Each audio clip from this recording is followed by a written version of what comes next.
In this video, I will be talking about the data table and graphing expectations for graphing data by hand from our Air Glider video analysis lab. On the screen, you'll see an exemplar for what a good data table should look like.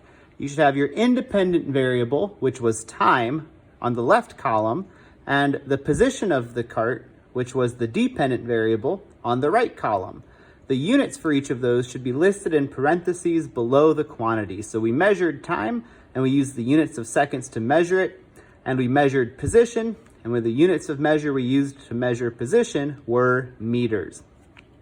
From there, you record all of your time values under the left column, all of your position values under the right column. These numbers do not need units because the units in parentheses indicate which units all of those numbers have.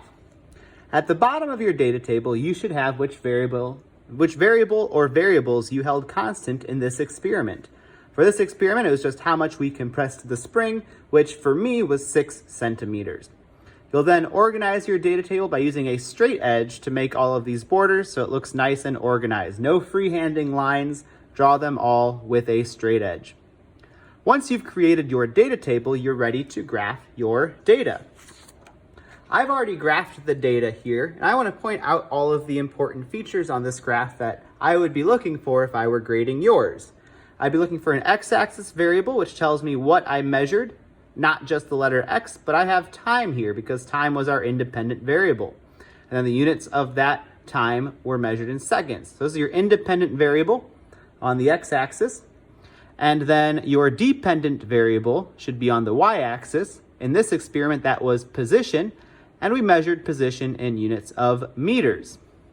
You should also choose an axis scale for both the x-axis and the y-axis, that horizontal time axis and that vertical position axis, so that the data points fill up most of your space. If all of these data points were scrunched in this little part only, you would not earn full credit. The data needs to span all of the page.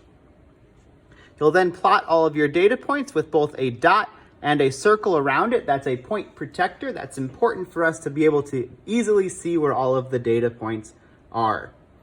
And other features to point out, I used a straight edge to draw the x-axis and the y-axis, so you should also use a straight edge. All of our tick marks are evenly spaced. And I have a title which says y-axis variable position versus x-axis variable time. So this says my position as a function of how much time has passed. The last few things you'll need are a line of best fit. You'll grab yourself a straight edge to do this, again, not free-handed, and line it up so more or less half the data points are above the line of best fit and half the data points are below the line of best fit to the best of your ability. Start it at the vertical axis and then extend out from there. So there's your line of best fit. The last thing you are going to do is choose 2 points from which you will calculate the slope of this line. These points do not have to be data points, and often they are not data points. They should be points that are on the line of best fit. I'm going to go along my line of best fit, and I'm looking for 2 things. One, I'm looking for points that are far apart. That'll give us a better calculation. And 2, I'm looking for where this line actually crosses through my grid. So I see right here is a place where the line crosses through the grid paper. So I'm going to put a plus sign right there. I'm going to go look now over here more. Is there another place where the line perfectly crosses through the grid?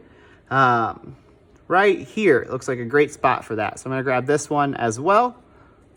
And these are the 2 points that I will use to calculate the slope of this line. And this is what I'm looking for in a perfect position versus time graph that you've drawn by hand.